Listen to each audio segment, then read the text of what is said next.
কোরআনের শিক্ষামূলক ঘটনা। হযরত ইউসুফ আলাইহিসসালাম ধৈর্য, সততা ও আল্লাহর ওপর ভরসার অনন্য দৃষ্টান্ত। সূরা ইউসুফ কুরআনের সূরা নং 12।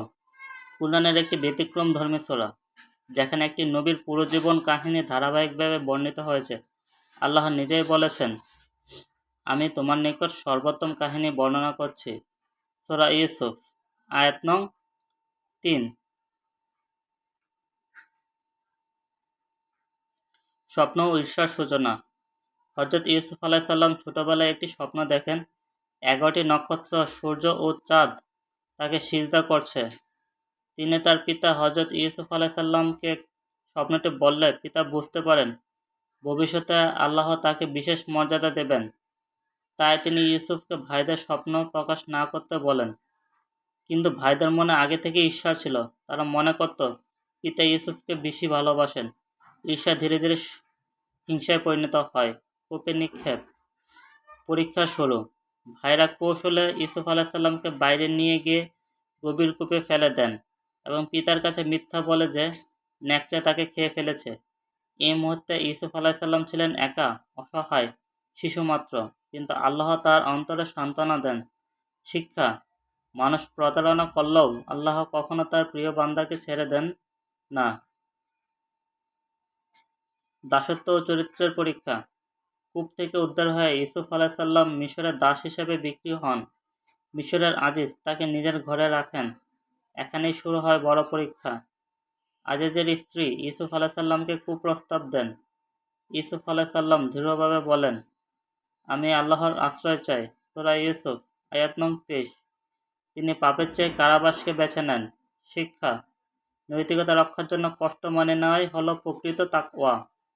কারাগার, অন্ধকারের আলো। কারাগারে গিয়েও ইউসুফ আলাইহিসসালাম আল্লাহকে ভুলে যাননি। তিনি বন্দীদের স্বপ্নের ব্যাখ্যা দেন এবং তাওহীদের দাওয়াত দেন।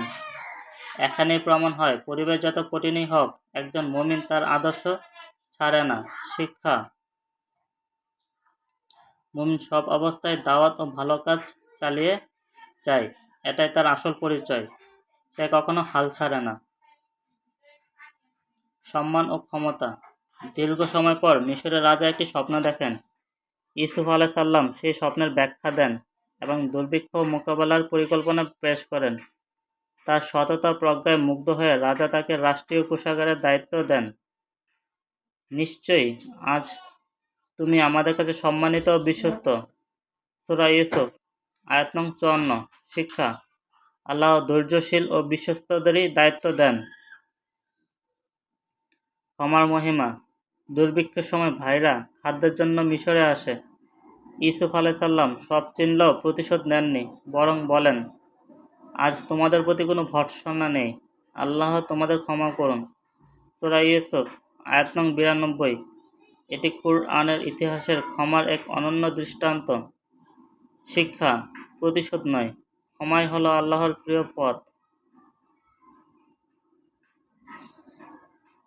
উপসংহার: হযরত ইউসুফ আলাইহিসসালাম এর জীবন আমাদের শেখায়, কষ্ট চিরস্থায়ী নয়। আল্লাহর পরিকল্পনা মানুষের ষড়যন্ত্রের চেয়ে বড়। সততা ও ধৈর্য সম্মান বয়ে আনে। ক্ষমা করলে আল্লাহ আরো বড় মর্যাদা দেন।